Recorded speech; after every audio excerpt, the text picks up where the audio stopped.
So, hello and good evening, everyone. Welcome back to Learning Session. This is Rupali, and if you are preparing for anti-money laundering and know your customer exams, which is covered under certification course, then do watch this video till end, because in this video we are covering important topic and important chapter in conceptual manner. So stay tuned till the end. And if you want to enroll the KYC and AML course from Learning Session, then you have to download Android application from Google Play Store, which is IIBF Learning Center app. And if you are iOS user, then you have to download My Institute app and use the organization code, which is GEGKT, as you can see on the screen. And you can also join our Telegram channel. So in this channel you will be getting all the updations and all the notification regarding all certification courses, and yes, you will be getting questionnaire in the form of polls and free ePDF notes, which is complimentary given by us. You just have to join with us, and here is exciting offer, which is flat 82% off on our all listed pack. Just you have to apply coupon code exams, as you can see on the screen. So guys, don't miss the chance, just grab the opportunity to enroll the KYC and AML course. So after enrollment of KYC and AML course, the premium member will be getting mock test and conceptual videos according to the latest syllabus, and recorded live lectures in Hindi and English mixed language, and yes, free ePDF notes, which is complimentary given by us. To access them, you just have to join our Telegram channel. So the link of the app and the Telegram channel is in the description box below. Do check it now. And if you have any query related to course details, you just have to contact us. Number आपको description box में मिल जाएगा. And moreover, you can also visit our website, which is iibf.info. Description box में आपको सभी के link मिल जाएंगे. And moreover, if you are new on our channel, then do subscribe our channel and don't forget to press the bell notification icon for upcoming new video. So let's start today's video. So आज के इस video में हम cover करने वाले हैं first chapter, that is all related to money laundering and terrorism financing. Money laundering क्या होता है एंड टेररिज्म फाइनेंसिंग क्या होता है. सो मैं आपको सबसे पहले इसका नटशेल बता देती हूँ कि मनी लॉन्ड्रिंग होता क्या है. ठीक है, आई होप आपको यहाँ से समझ आ जाएगा. सो देखो, लॉन्ड्रिंग का मतलब क्या होता है. Yes, anybody knows the meaning of the laundering. Laundering means कि उसको धोना, उसको क्लीन करना. Is that clear? So clean हम किस चीज़ को करेंगे? पैसों को करेंगे. Money is what? पैसे. ठीक है. सो मनी कौन से होंगे? जो ब्लैक मनी होंगे. ठीक है, ब्लैक मनी कौन से होते हैं? जो इलीगल सोर्स से आते हैं. ठीक है, जो इलीगल सोर्सेज से आते हैं मनी, उनको वाइट मनी में कन्वर्ट करना. White money is what? जो लीगल मनी में कन्वर्ट किए जाते हैं. ठीक है, लीगल मनी को बोलते हैं वाइट मनी. ठीक है, लीगल सोर्सेज में कन्वर्ट करना, it is all about money laundering. मतलब कि क्लीन करना. इलीगल सोर्सेज से जो पैसे आते हैं उनको लीगल सोर्सेज में कन्वर्ट करना. Is that clear to everyone? ठीक है, तो अब इस प्रोसेस को हम आगे पढ़ने वाले हैं. ठीक है, what is money laundering, right. अब इसका वास्ट कंसेप्ट है, जिसको हम फर्दर अच्छे से डिटेल में पढ़ने वाले हैं. So what is money laundering? Yes, money laundering क्या है, उसका ओरिजिन क्या है. ठीक है, सो मनी लॉन्ड्रिंग एक ऐसा प्रोसेस है जहां से क्रिमिनल एक्टिविटीज जो होती हैं, यानी कि क्रिमिनल एक्टिविटीज कौन कौन सी हो सकती हैं? जो इलीगल सोर्सेज होते हैं. ठीक है, जो वहां से पैसे आते हैं, like for example drug trafficking. ठीक है, illegal arm sales and smuggling, extortion, gambling and bootlegging. ठीक है, जो भी हम जुए से आते हैं पैसे, या फिर किसी भी तरह से जो टेररिस्ट से आते हैं. ठीक है, जो टेररिस्ट का काम करते हो और वहां से पैसे आ रहे हो, तो ये सब किस में कहलाए जाते हैं? इलीगल मनी में कहलाए जाते हैं. ठीक है, अब जब इस डर्टी मनी को, इस इलीगल मनी को जब हम फाइनेंशियल सिस्टम में डालते हैं, ठीक है, फाइनेंशियल सिस्टम में जब डालेंगे तो वो क्या बन जाएगा? ऑब्वियसली लीगल ओरिजिन बन जाएगा, लीगल सोर्सेज बन जाएगा. ठीक है, इस प्रोसेस को बोलते हैं मनी लॉन्ड्रिंग. ठीक है, मनी को साफ करना. Laundering is what? To clean, right. So यहाँ पे साफ साफ लिखा हुआ है, is to brought into the financial system as to conceal its illicit origin and to make it appear from licit origin. licit origin कौन से होते हैं? जो लीगल origin होती है, यानी कि क्लीन मनी. ठीक है, तो इसका ओरिजिन कहाँ से आया था? ओरिजिन आप देखो, पहले ऐसा नहीं था कि जो मनी लॉन्ड्रिंग है वो अभी आया है. पहले बहुत साल पहले भी इसका मनी लॉन्ड्रिंग आता था, मनी लॉन्ड्रिंग यूज होता था. पहले क्या होता था? इसकी डेफिनेशन जो होती थी वो ऐसी होती थी कि किसी पर्सन ने अगर जीएसटी पे नहीं किया या फिर टैक्स पे नहीं किया, ठीक है, इसकी डेफिनेशन बोली जाती थी, इस पैसे को क्या करना है, हमने इलीगल मनी में डालना है और उसको आगे फाइनेंशियल सिस्टम में डाल देना है. ठीक है, इसको बोलते थे मनी लॉन्ड्रिंग, राइट. लेकिन अब जो टाइम है उसके अंदर इसकी डेफिनेशन वास्ट कर दी गई है.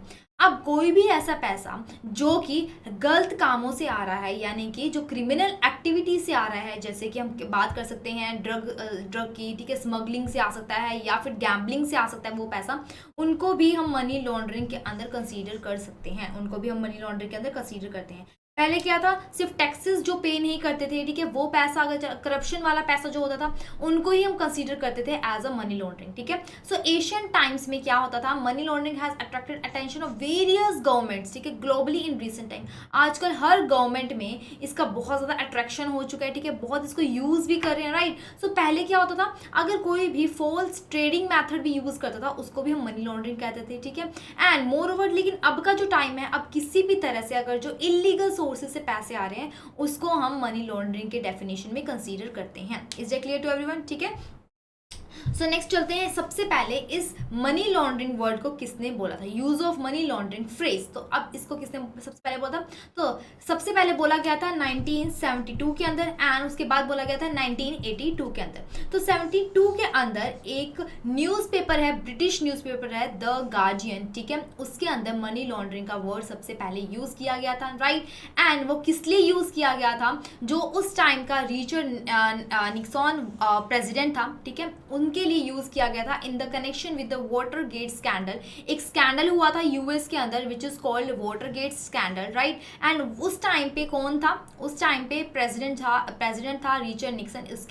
उसके नेम पे यहाँ पे उसके कनेक्शन से एक स्कैंडल हुआ था, ठीक है। अब उसके लिए ये वर्ड यूज किया गया इन 1972 in the British newspaper which is called the guardian, ठीक है।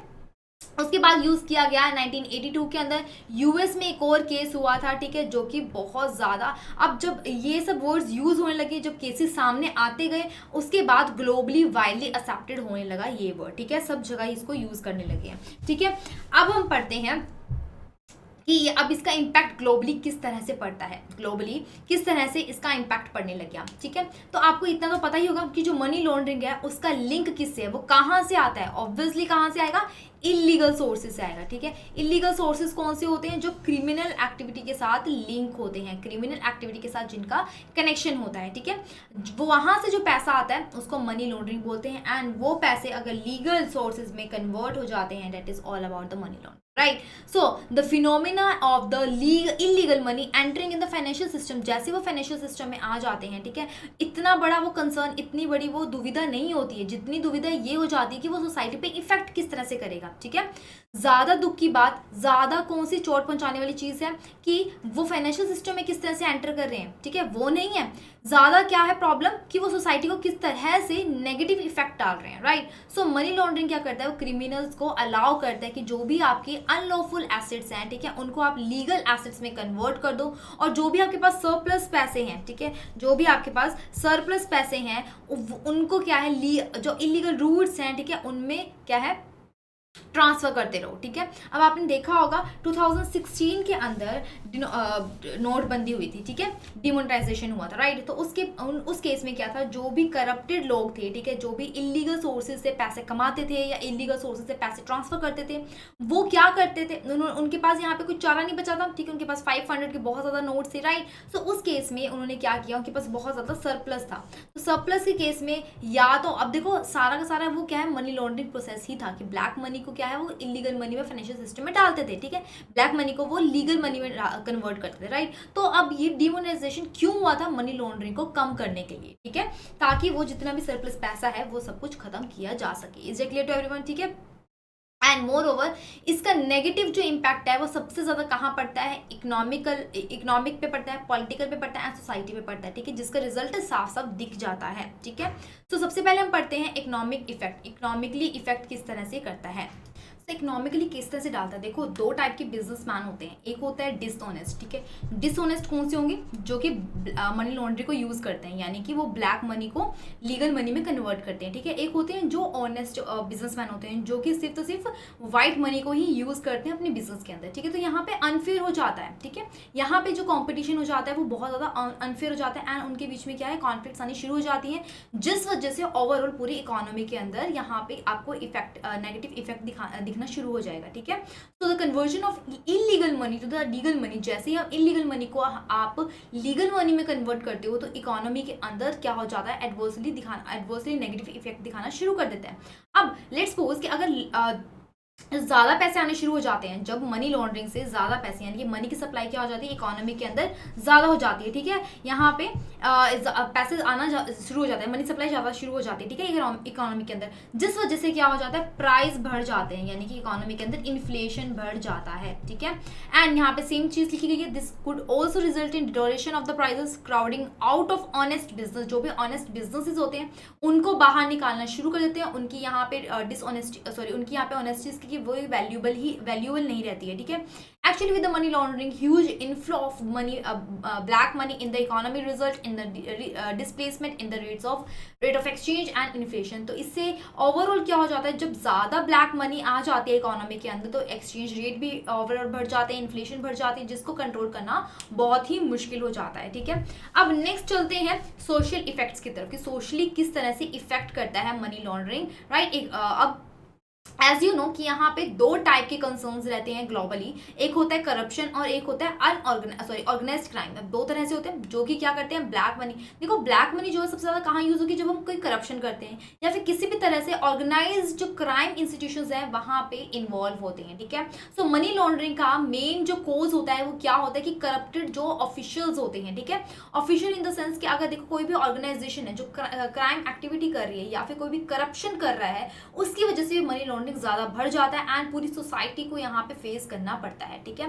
सो इस वजह से अगर ज़्यादा हो जाते हैं तो जुरिडिक्शंस जो है उनका कोई कंट्रोल नहीं रहता मनी लॉन्ड्रिंग करप्शन के ऊपर एंड वो धीरे धीरे करके फाइनेंशियली फ्रॉड करना शुरू कर देते हैं सोसाइटी के अंदर, ठीक है। सो ऐसी सोसाइटी, अब यहाँ पे जिस तरह से कंट्रीज के अंदर केसेस बढ़ते जाते हैं तो वो पूरा जो कंट्री है वो डीफेम होना शुरू हो जाता है, ठीक है। अब लेट्स सपोज कि जो जैसे यूके लिखा हुआ है, ठीक है, जैसे नीरव मोदी, हमारे इंडिया के अंदर नीरव मोदी ने क्या किया था, यहाँ पे स्कैम करके गया था, लोगों का पैसे खा के गया था, ठीक है, लोन लेके गया था काफ़ी सारा एंड वो कहाँ चला गया, यूके। तो ऐसी जो कंट्रीज है वो यहाँ हमारे जो कंट्रीज में स्कैमर्स होते हैं, ठीक है, जो ये सब इलीगल काम करते हैं उनको शरण देती है, ठीक है। सो सच कंट्रीज वुड बी अट्रैक्टिव हार्बोर। सो ऐसी देखो क्या होता है, कुछ कंट्रीज में मनी लॉन्ड्रिंग को इतना ज़्यादा महत्व नहीं दिया जाता, इतनी ज़्यादा इंपॉर्टेंस नहीं दी जाती, इसी वजह से क्रिमिनल्स वहाँ पे जाना शुरू कर देते हैं, उनको अपना घर लगना शुरू हो जाता है तो वो वहाँ पे शरण लेनी शुरू कर देते हैं, ठीक है। तो जैसे कि एग्जांपल दिया गया है यूनाइटेड किंगडम, ठीक है, जहाँ पे ज़्यादा पूछताछ नहीं होगी, राइट। सो नेक्स्ट चलते हैं पॉलिटिकल इफेक्ट्स, किस तरह से पॉलिटिकली इफेक्ट करता है, ठीक है। सो जैसे जैसे क्रिमिनल्स जो हैं वो बढ़ते जाते हैं, ठीक है, where money laundering is preventive would lead to their gaining influence over the social and political system. जैसे जैसे मनी लॉन्ड्रिंग बढ़ती जाती है उस तरह से क्या है सोसाइटी की तरफ एंड पॉलिटिकल सिस्टम में भी यहाँ पे क्या है आपको नेगेटिव इफेक्ट दिखना शुरू हो जाता है, ठीक है।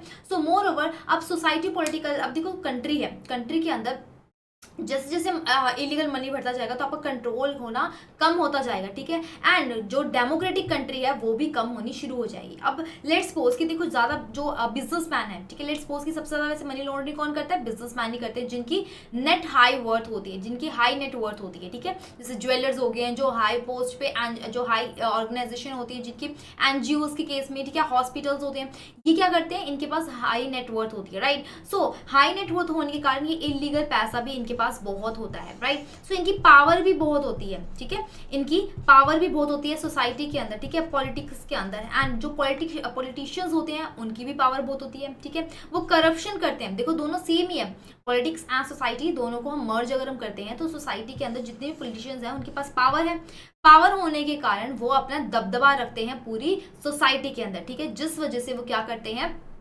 मनी लॉन्ड्रिंग को ज़्यादा एक्सपैंड करना शुरू कर देते हैं, ठीक है, एंड जिस वजह से डेमोक्रेटिक जो कंट्री है, डेमोक्रेटिक जो सिस्टम है वो भी कम होना शुरू हो जाता है क्योंकि उनका दबदबा होना शुरू हो जाता है, राइट। सो एक एग्जांपल अगर मैं बताऊं तो नेटफ्लिक्स की वेब सीरीज है पैब्लो एस्कोबार। तो इसके अंदर यहाँ पे एक पर्सन था, ठीक है, जो कि पूरा का पूरा यहाँ पे स्कैमर था, राइट। सो वो क्या कह रहा था, मेरे पास इतने पैसे हैं, अगर आप मुझे छोड़ दोगे तो मैं गवर्नमेंट के जितने भी डेट हैं वो पे ऑफ कर दूंगा।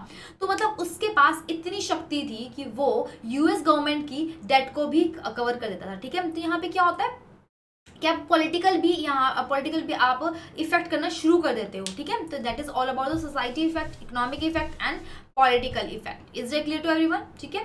सो नेक्स्ट चलते हैं extent of money laundering. Extent of money laundering is what? सबसे पहले मनी लॉन्ड्रिंग को जिसने एस्टिमेट किया था वो कौन था? Bye John walker. John walker ने सबसे पहले एस्टिमेशन लगाई थी कि मनी लॉन्ड्रिंग किस तरह से की जाती है, ठीक है। कौन सी यूनिवर्सिटी के अंदर? यूनिवर्सिटी ऑफ वोलागोंग, ठीक है। इन 1995 वो कितनी की गई थी? यूएसजी यानी कि यूएस डॉलर में 2.8 ट्रिलियन, ठीक है, 2.8 ट्रिलियन यूएसजी यहाँ पे बताई गई थी कि मनी लॉन्ड्रिंग इतनी है। आप इतना समझ लीजिए कि मनी लॉन्ड्रिंग अब इतनी हो चुकी है कि वो पूरा का पूरा इकोनॉमी खड़ी कर सकती है, मतलब पूरी वर्ल्ड में 5th इकोनॉमी बन सकती है अगर हम पूरी वर्ल्ड की मनी लॉन्ड्रिंग को एग्रीगेट कर दें, मर्ज कर दें, ठीक है। अब आप सोच सकते हो, यहाँ से अंदाजा, यहाँ से आइडिया लगा सकते हो कि मनी लॉन्ड्रिंग कितनी ज़्यादा वास्ट हो चुकी है हर एक कंट्री के अंदर, हर एक सोसाइटी के अंदर, ठीक है। सो a study conducted by the United Nations Offices on the Drug and Crime, that is UNODC, उसने एस्टिमेट लगाया था कि ड्रग ट्रैफिकिंग से एंड जो भी ऑर्गेनाइज्ड क्राइम्स हैं वहाँ से कितनी आई है, यानी कि 2009 में 9 के अंदर अमाउंट किया गया था 3.6% ऑफ ग्लोबल जीडीपी। जितनी भी ग्लोबल जीडीपी है, ठीक है, उसका 3.6% क्या है, कहाँ से पैसे आते हैं? ड्रग ट्रैफिकिंग से। एंड मोर ओवर जितने जो उसमें से लॉन्ड्रिंग वाले जितने पैसे हैं वो 2.7 है, यानी कि अगर यूएसडी में दे दे तो 1.6 ट्रिलियन है। तो आप यहाँ से आइडिया लगा सकते हो कि मनी लॉन्ड्रिंग कितनी ज़्यादा की जा रही है। Is it clear? सो अब देखते हैं कि फाइनेंशियल सिस्टम के अंदर एंड बैंक्स के अंदर किस तरह से इम्पैक्ट डाल रहा है। तो vulnerability of financial system. Financial system क्या होते हैं? जैसे कि कोई भी जैसे कि जो भी बैंक्स होते हैं, ठीक है, जो भी एफआई होते हैं, फाइनेंशियल इंस्टीट्यूशंस होते हैं, तो वो वनरेबल, यहाँ पे वो कमज़ोर पड़ जाते हैं मनी लॉन्ड्रिंग की वजह से, ठीक है। अब वो ना चाहते हुए भी या चाहते हुए भी वो मनी लॉन्ड्रिंग के अंदर यहाँ पे इंक्लूड किए जाते हैं। So as you know, money laundering and जो फाइनेंशियल इंस्टीट्यूशंस होते हैं वो पब्लिक के साथ डील करते हैं। किस वे में करते हैं? 2 प्राइमरी फंक्शंस होते हैं। फर्स्ट वन इज पब्लिक की डिपॉजिट्स को एक्सेप्ट करना, ठीक है। वो एक्सेप्ट क्यों करते हैं? For the purpose of the lending, ठीक है, for the purpose of the lending and the investment. अब वो दो फंक्शंस को परफॉर्म करते हैं। सो डिपॉजिट को वो जो एक्सेप्ट करते हैं या लैंडिंग, आगे देखो अब ऐसा तो नहीं है कि जिससे डिपॉजिट ले रहे हैं उसी को वो लैंडिंग प्रोवाइड कर रहे हैं, ठीक है। डिपॉजिट वाले कस्टमर अलग होते हैं, लैंडिंग एंड इन्वेस्टमेंट्स वाले कस्टमर्स अलग होते हैं, राइट। सो इस केस में काफ़ी ज़्यादा उनके पास क्या है, कस्टमर्स हो जाते हैं जिनको देखना बहुत मुश्किल हो जाता है, जिनको मैनेज करना बहुत मुश्किल हो जाता है, इसीलिए वो वनरेबल बन जाता है। इस केस में उनको पता ही नहीं लगता कि वो कब क्रिमिनल एक्टिविटीज़ में इंक्लूड किया जा रहा है, ठीक है। वो तो अपनी तरीके से जेन्युइन बिजनेस कर रहा है, लेकिन उसको ये नहीं पता कि मैं कब क्रिमिनल एक्टिविटी के अंदर इंक्लूड किया जा रहा हूँ, ठीक है। सो इस केस में मनी लॉन्ड्रिंग क्या करती है? फ्रॉड का रिस्क बढ़ा देती है and moreover economic crimes भी बढ़ा देती है, ठीक है। And moreover globalisation of banking and the finance coupled with the technological advancement in payment system has widened the scope for the concealing criminal money and increase its mobility across the borders। अब ये क्या चीज़ होती है? आपको पता ही होगा, देखो कुछ कुछ ऐसी कंट्रीज होती हैं जहाँ पे ज़्यादा लॉ एंड रेगुलेशंस नहीं होती हैं, ठीक है, जहाँ पे इतनी ज़्यादा रूल्स एंड रेगुलेशंस नहीं होती, ठीक है, जहाँ पे इतना ज़्यादा केवाईसी के लिए प्रोसीजर नहीं किया जाता। तो इस केस में क्या होता है, जो एक्टिविटीज़ जो करते हैं, ठीक है, जो मनी लॉन्ड्रिंग के अंदर इंक्लूड हैं पर्सनस, वो दूसरी कंट्री में जाके, अब देखो आजकल क्या है, ग्लोबलाइजेशन के अंदर टेक्नोलॉजी यूज़ होगी, पेमेंट सिस्टम के लिए टेक्नोलॉजी यूज़ होती है, ठीक है, आप सब यूज़ करते होगे यूपीआई, जीपीए, है ना। सो इस केस में क्या होता है कि आप दूसरी कंट्री में जाके अक्रॉस द बॉर्डर आप क्या करते हो, ये ऑनलाइन पेमेंट्स करना शुरू करते हो, जिसकी वजह से इतना पता नहीं चलता है और मनी लॉन्ड्रिंग भी अपने आप कंडक्ट हो जाती है, ठीक है। अब इस ओवरऑल से क्या होता है, फाइनेंशियल सिस्टम के अंदर स्टेबिलिटी नहीं रहती है एंड मोर ओवर क्या हो जाता है, यहाँ पे नेगेटिव इफेक्ट आने शुरू हो जाते हैं। तो रेपुटेशन के अंदर क्या इम्पैक्ट पड़ता है बैंक्स का, राइट। तो बैंक्स कभी कभी क्या होती हैं, अनविलिंगली या फिर क्या होता है कभी अनइंटेंशनली इंटरमीडिएट्स बन जाती हैं मनी लॉन्ड्रिंग के अंदर। क्या होता है कि वो काफ़ी सारे कस्टमर के साथ डील करते हैं। ऑब्वियसली मैं आपको ये चीज़ बता चुकी हूँ, ठीक है। तो वो काफ़ी सारे कस्टमर से जब डील करते हैं तो उनको नहीं पता लगता और वो बिना चाह के भी वो इंटरमीडिएट्स बन जाते हैं, ठीक है। In the meanings of the holding and transferring money derived from the criminal activity from one account to another. वो डिपॉजिट्स कर लेती हैं, ठीक है, जो भी क्रिमिनल एक्टिविटीज से पैसे आए हैं या फिर वो आगे ट्रांसफर कर देती है बिना जाने, ठीक है। सो क्रिमिनल मनी जो होती है वो एक इंस्टीट्यूशन से दूसरे इंस्टीट्यूशन में चली जाती है विद फ्यूअर कंट्रोल, जहाँ पे कम कंट्रोल होता है। दस unintentionally association of these institutions with criminal and criminal money would push them into adverse publicity leading to those of people confidence। तो इस वजह से क्या हो जाता है, यहाँ पे पब्लिसिटी के अंदर उनकी यहाँ पे रेपुटेशंस कम हो जाती है, एंड मोर ओवर जो वहाँ के कस्टमर्स होते हैं वो उनसे रिश्ता खत्म करना शुरू कर देते हैं। मतलब उनके जो, अब ऐसे बोलेंगे कि ये जो एबीसी कंपनी है, एबीसी कंपनी है, जब पर्दाफाश होता है, ठीक है, जब ये जांच पड़ताल करते हैं आरबीआई के थ्रू, तब यहाँ पे पता चल जाता है कि जो एबीसी बैंक है वो तो इंटरमीडिएट्स बनी हुई है, ठीक है। तो कस्टमर बोलेंगे यहाँ तो हमारा पैसा रखा हुआ था इस बैंक में, हमने डिपॉजिट करवाया था, तो पब्लिक क्या करेगी, वहां से डिपॉजिट अपने निकालना शुरू कर देगी, क्योंकि ये वो डीफेम होना शुरू हो जाते हैं। तो रेपुटेशन की यहाँ पे क्या हो जाती है, पूरी बैंड बच जाती है, क्योंकि वो डीफेम होना शुरू हो जाते हैं। अब वो चाहे विलिंगली हो इंटरमीडिएट्स बने या फिर अनविलिंगली इंटरमीडिएट्स बने, ठीक है। So that is all about the reputation, ठीक है। अब रेगुलेटरी एक्शन का क्या यहाँ पे बताया गया हुआ है। सो सेफ्टी ऑफ बैंक्स अब यहाँ पे किस पे डिपेंड करता है कि किस तरह से legally, professionally and ethical standards क्या होते हैं बैंक्स के, ठीक है। सो बैंक यहाँ पे फेस करता है, किस तरह से एक्शंस फेस करेगा, जब अगर वो जो भी आरबीआई के थ्रू गाइडलाइंस प्रोवाइड की गई हैं या आरबीआई के थ्रू जितने भी लॉज एंड रेगुलेशंस बताए गए हैं, अगर वो बैंक उसके अंदर वोयलेशन करता है, वो उसको नहीं मानता है, उस केस में बैंक के अंदर बैंक को यहाँ पे आरबीआई के थ्रू एक्शन, सॉरी आरबीआई यहाँ पे एक्शंस लेता है, ठीक है, और द फेलियर, ठीक है, जब वो फेल हो जाता है किसी भी तरह से रूल्स एंड रेगुलेशंस गाइडलाइंस को फॉलो अप करने के लिए, ठीक है। सो बैंक और फाइनेंशियल इंस्टीट्यूशंस जो हैं वो अपने स्टाफ को ट्रेन करते हैं और टेक्नोलॉजी प्रोवाइड करते हैं, इस तरह से उनको प्लेटफॉर्म्स देते हैं। अगर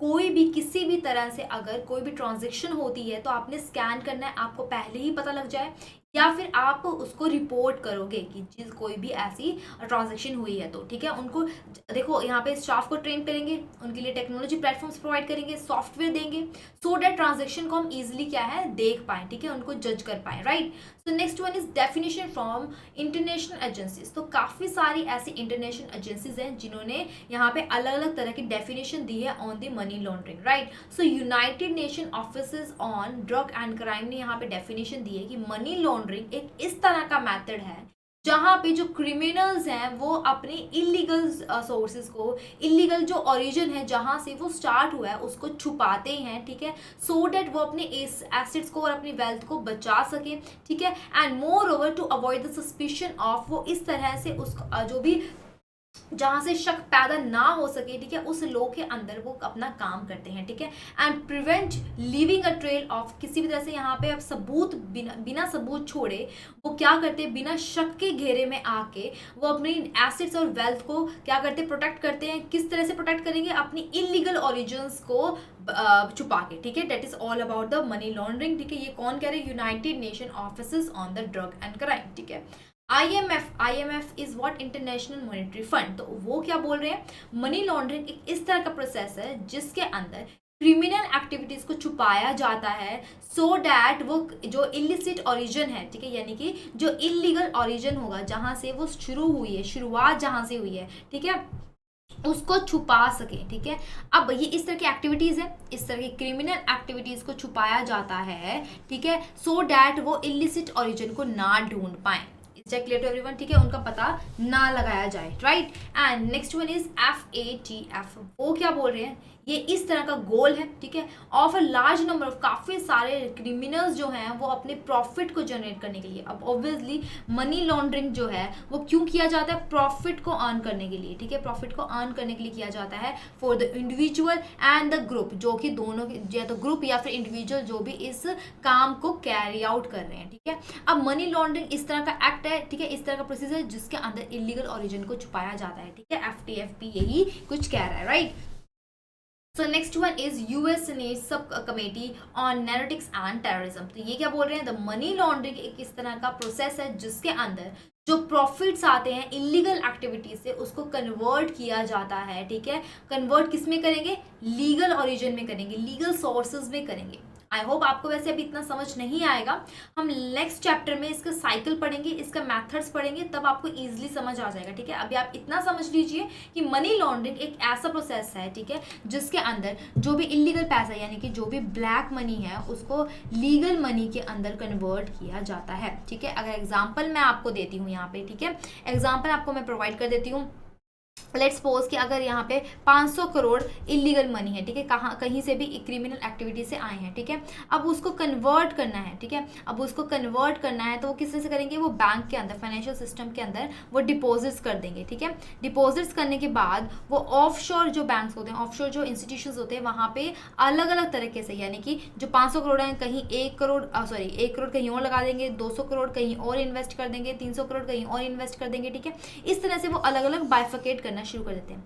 फिर जब सभी कैश में आ जा, सभी को जब देखो पहले ये क्या होता है, ये कैश में इन कैश करते हैं, ठीक है। फिर उसके बाद वो क्या करते हैं, इकोनॉमी के अंदर इन्वेस्ट करना शुरू कर देते हैं। इकोनॉमी के अंदर किस तरह से इन्वेस्ट करेंगे, देखो ये अभी इलीगल मनी नहीं होगा, ये लीगल मनी के अंदर कन्वर्ट हो जाएगा। लीगल मनी के अंदर कन्वर्ट किस तरह से हो जाएगा कि वो इकोनॉमिक के अंदर वो क्या करते हैं, उसके अंदर जितने भी रियल इस्टेट्स होते हैं या फिर किस तरह से जो लग्जरी कार्स होती हैं या फिर प्रॉपर्टीज होते हैं उनको परचेज करना शुरू करेंगे। अगर जैसे वो अगर लीगल प्रोसीजर से वो इसको परचेज करते हैं तो वो लीगल मनी कहलाई जाएगी। Is it clear? तो that is all about the money laundering cycle, ठीक है। हम नेक्स्ट चैप्टर में इसको और अच्छे से डिटेल में पढ़ने वाले हैं, ठीक है। 3 स्टेजेस होते हैं, एक होता है placement, layering and next one is integration, right. So next one is money laundering and its impact on some bank, ठीक है। तो काफी सारे ऐसे बैंक्स हैं जिन्होंने मनी लॉन्ड्रिंग का साथ दिया या फिर वो फंसे हैं मनी लॉन्ड्रिंग के केस में, ठीक है।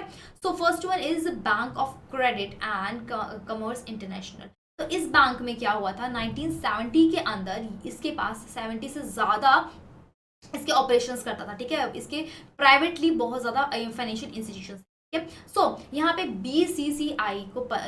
बीसीसीआई यहाँ पे इलीगल एक्टिविटीज के साथ एंगेज था, मतलब वो काफी सारे इलीगल एक्टिविटीज के साथ कनेक्शन में था, ठीक है, जिसमें क्या है मनी लॉन्ड्रिंग भी इंक्लूड होती थी, ठीक है। And next one is it has been wholly discriminate, ठीक है, जिसके अंदर अब इसके अंदर जितने भी क्लाइंट्स थे वो कौन कौन से थे, दैट इज ट्रैफिकर्स, ठीक है, terrorist, detectors, fraud merchants and arm dealers and other organised crime group के जितने भी क्लाइंट्स थे वो इस बैंक के साथ जुड़े हुए थे, ठीक है। एंड अब बीसीसीआई यहाँ पे उनका अकाउंटेबल करना जुरिडिक्शंस को बहुत मुश्किल हो गया था, ठीक है। एंड उस केस में जितने उनकी जो उस टाइम पे नेट वर्थ थी, ठीक है, जिनके पास उनका जो पैसा था वो कितना था, 12 बिलियन यूएस डॉलर था, ठीक है। 1991 के अंदर जो उनके एसेट था, ठीक है, जो उनके पास डिपॉजिट थे वो और जो उनकी इनकम थी वो कितनी थी, 12 बिलियन यूएस डॉलर, ठीक है। अब सबको सीज कर दिया गया, ठीक है, सबको सीज कर दिया गया एंड जितने भी उसके साथ में काम करने वाले थे उनको भी पकड़ लिया गया, ठीक है। So next one is European Union bank of एचिंगा।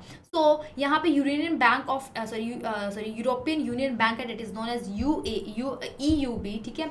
अब वो क्या करते थे, ऑफशोर बैंक के अंदर रजिस्टर किया गया इन जून 1994 के अंदर एंड उन्होंने क्या किया, सितंबर 1995 के अंदर एक वेबसाइट बनाई, इंटरनेट वेबसाइट बनाई, जिसके अंदर ये मेंशन किया गया, एडवर्टीजमेंट की गई कि जो भी टैक्स से बचना चाहते हैं वो इधर आके डिपॉजिट्स कर सकते हैं, इधर आके अपनी रजिस्ट्रेशन करवा सकते हैं, हमारे साथ क्लाइंट बन सकते हैं, ठीक है। सो इस केस में ये क्या हो गया, यहाँ पे मनी लॉन्ड्रिंग के केस में फंस गए, ठीक है। In 1996 is claim to have a deposit base $2.8 million and 144 accounts with the account holders पूरे ऑल ओवर वर्ल्ड के अंदर 43 कंट्रीज के अंदर 144 अकाउंट्स हैं एंड उनका जो डिपॉजिट बेस था, ठीक है, डिपॉजिट बेस था वो कितना था, 2.8 मिलियन था, $2.8 मिलियन था, ठीक है।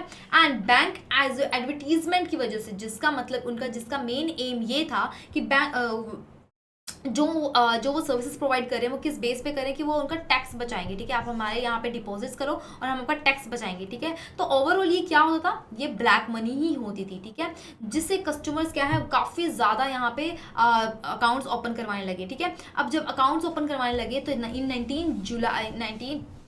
97 जुलाई के अंदर बैंक को कोलैप्स कर दिया गया और जितने भी उसके ऑफिसर्स थे वो भी डिसअपियर हो गए अपने अपने डिपॉजिट्स को लेके, ठीक है। So next one is rigs bank USA पिनोशेट।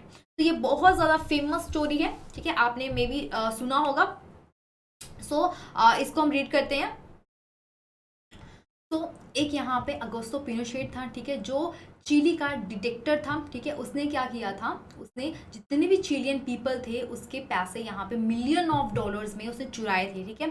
अब इस रिक्स बैंक ने उस पर्सन का साथ दिया था, ठीक है। रिक्स बैंक यहाँ पे क्या बोल रही, एक रिपोर्ट यहाँ पे क्या बता रही है कि that Riggs bank held Pinochet disguise millions of dollar that has been stolen for the Chilean people.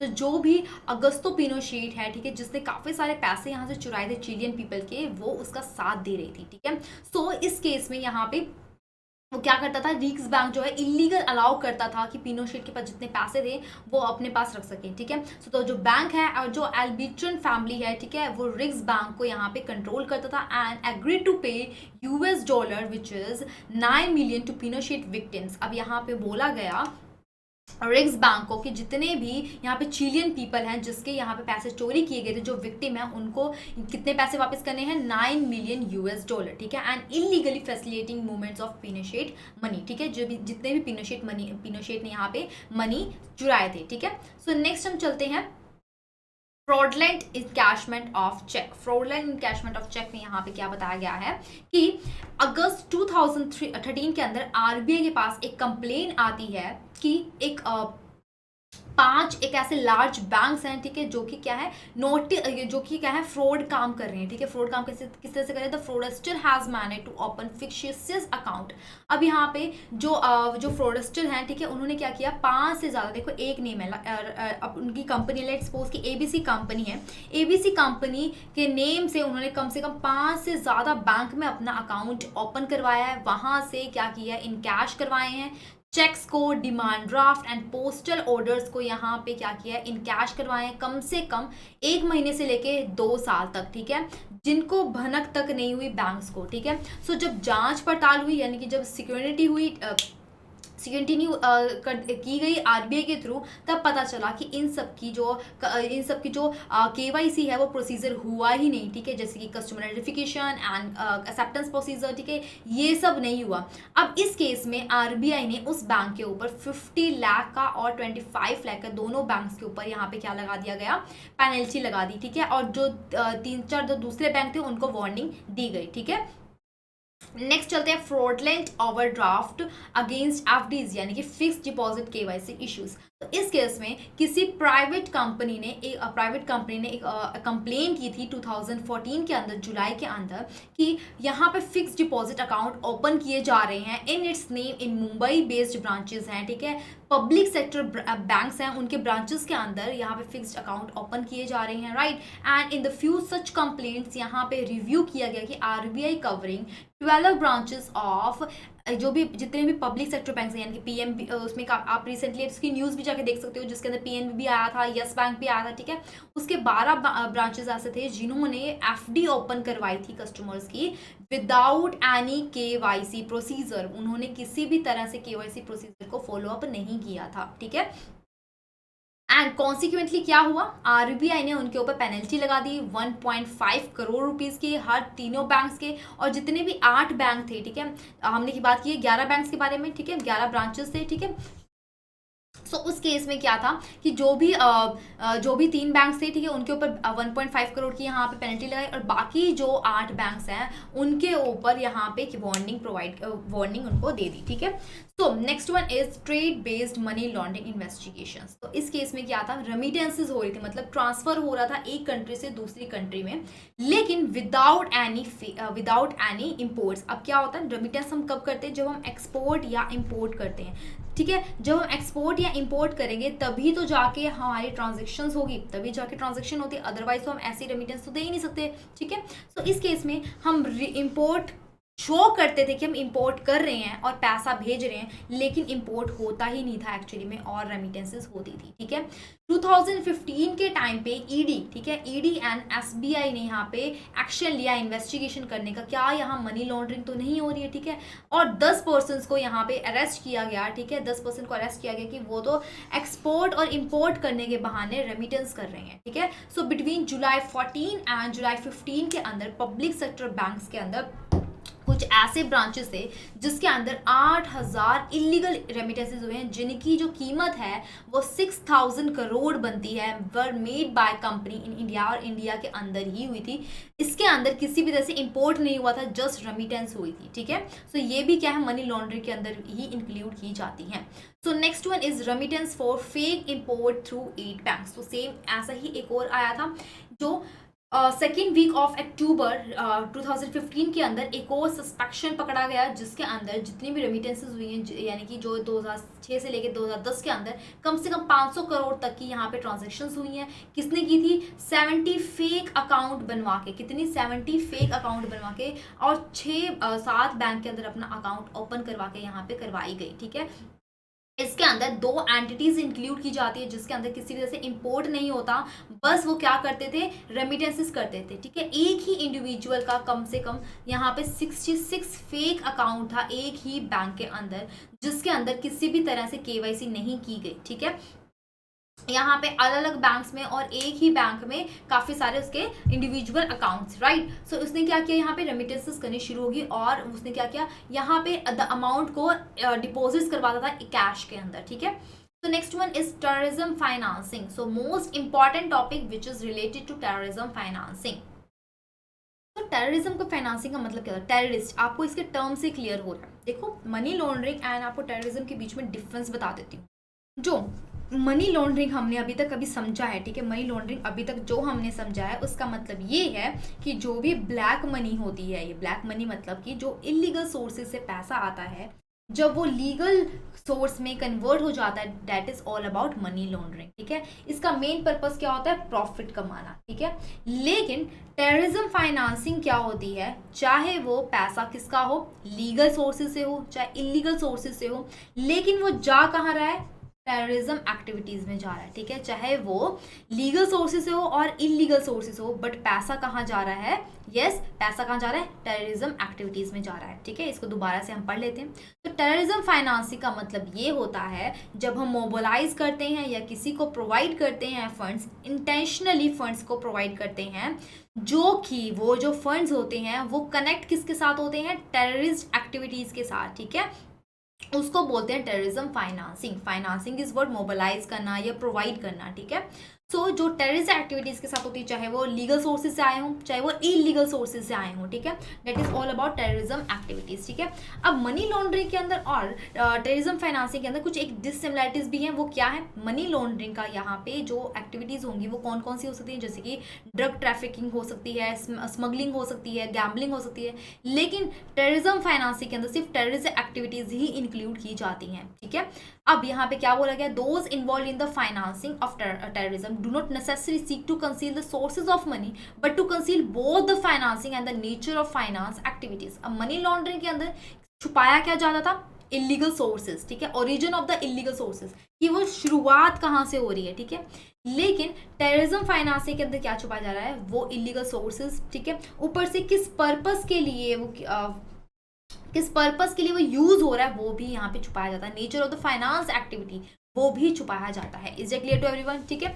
So that is all about terrorism financing. अब हम नेक्स्ट पढ़ते हैं इनके बीच में क्या डिफरेंसेस हैं एंड दोनों के पर्सपेक्टिव में क्या डिफरेंसेस हैं। सो हर एक कंट्री के अंदर टेररिज्म फाइनेंसिंग अलग अलग होती है, ठीक है। अब कोई अपने पॉलिटिकल के हिसाब से टेररिज्म फाइनेंसिंग का डेफिनेशन कुछ और होगी, किसी के रिलीजियस के हिसाब से कुछ और टेररिज्म फाइनेंसिंग होती है। नेशनल इम्प्लीकेशंस अलग अलग होती हैं, कंट्री टू कंट्री यहाँ पे डिफर करती हैं, ठीक है। अब लेट्स सपोज कि हम इंडिया और पाकिस्तान की ही बात करते हैं, ठीक है, इंडिया और पाकिस्तान की बात करते हैं। अब जो उन्होंने जो बॉर्डर के आसपास जितने भी यहाँ पे टेररिस्ट एक्टिविटीज़ के काम करते हैं वो तो उनके लिए क्या है? वो उनके लिए लीगल वर्क है, ठीक है, वो उनके लिए लीगल वर्क है। अगर यही सब चीज़ें अगर इंडिया के अंदर हो जाए तो वो उनको क्या कहलाई जाती है? वो उनको क्या कहलाई जाएंगी? टेररिज्म फाइनेंसिंग कहलाई जाएंगी और इलीगल एक्टिविटीज़ कहलाई जाएंगी, ठीक है। वो मनी लॉन्ड्रिंग के अंदर कंसीडर किया जाता है, ठीक है। तो अब हर एक कंट्री के अंदर अलग अलग इम्प्लीकेशंस होते हैं, ठीक है, डिफर करता है पर्सपेक्टिव्स, मतलब दोनों के नजरिए में हर एक का नजरिया अलग होता है, ठीक है। So next one is money laundering and terrorism financing का क्या यहाँ पे डिफरेंस बताया गया। ऑलरेडी मैं आपको डिफरेंस बता चुकी हूँ, फिर से हम इसको समझ लेते हैं। तो यहाँ पे दो तरह के फिनोमिना है। मनी लॉन्ड्रिंग का जो सोर्स ऑफ फाइनेंस है वो इलीगल होता है एंड कंसील किया जाता है, ठीक है। एंड जो उसका यूज़ करते हैं हम फंड को, ठीक है, मनी लॉन्ड्रिंग को जब हम यूज़ करते हैं तो वो लीगल वे में यूज़ होता है, ठीक है, उसको चेंज करते हैं, ऑब्वियसली हम चेंज करेंगे, इलीगल सोर्सेज को हम लीगल सोर्सेज में कन्वर्ट करते हैं, उसी प्रोसेस को तो मनी लॉन्ड्रिंग कहते हैं, ठीक है। तो वेयर एज टेररिज्म फाइनेंसिंग, ये ऐसी जो टेररिज्म फाइनेंसिंग के जो फंड्स होता है वो कौन से हो सकते हैं, लीगल भी हो सकते हैं एंड इलीगल भी हो सकते हैं। यहाँ पे उल्टा हो गया, मनी लॉन्ड्रिंग के अंदर सिर्फ इलीगल मनी ही होते थे, ठीक है, उसको लीगल मनी में कन्वर्ट कर दिया जाता था, ठीक है, एंड जो इलीगल सोर्सेज होते थे उसको यहाँ पे कंसील किया जाता था। लेकिन टेररिज्म फाइनेंसिंग में जो सोर्सेज ऑफ फंड्स हैं वो इलीगल भी हो सकते हैं, लीगल भी हो सकते हैं, एंड उसको क्रिमिनल के लिए यूज़ किया जाता है। यहाँ पे यूज़ किसके लिए किया जाता है, यूज़ कैसे होता है, इलीगल वे में, राइट, एंड जो उसका नेचर होता है, ठीक है, किस एक्टिविटी के लिए यूज़ किया जाए उसको भी कंसील किया जाता है। Is it clear? So however in both cases दोनों ही इलीगल यहाँ पे यूज होता है, ठीक है, जिसके अंदर फाइनेंशियल सिस्टम के अंदर यहाँ पे पूरी तरह से नेगेटिव इम्पैक्ट पड़ता है। Is it clear? ठीक है, जो भी टेक्निक यूज होते हैं मनी को लॉन्डर करने के लिए, चाहे वो टेररिस्ट के हों चाहे वो सोर्सेज को कंसील करने के लिए हों, दोनों के दोनों क्या है, इलीगल होते हैं, ठीक है। इसीलिए मनी लॉन्ड्रिंग को यहाँ पे प्रिवेंट करने के लिए हमें बार बार डिटेक्ट करना होगा, एंड उसके डिटेक्ट कैसे करेंगे, हम हर एक ट्रांजेक्शन को जब हम उसको स्कैन करेंगे। Is it clear to everyone? So that was all about today. आज का सेशन को हम यही कंप्लीट करते हैं। तो अगर आपने KYC एंड AML कोर्स को परचेज करना चाहते हो from learning session, then you have to download Android application from Google Play Store which is IIBF Learning Center app, and if you are iOS user then you have to download My Institute app and use the organization code which is GEGKT, as you can see on the screen, and you can also join our Telegram channel. So in this channel you will be getting latest updates and latest notification regarding all the certification courses, and yes, you will be getting a questionnaire in the form of polls and free EPDF notes which is complimentary given by us. So do join with us, and here is exciting offer which is flat 82% off on our all listed pack. Just you have to apply coupon code exams as you can see on the screen. So guys, don't miss the chance, just grab the opportunity to enroll the KYC and AML course from learning sessions. So after enrollment of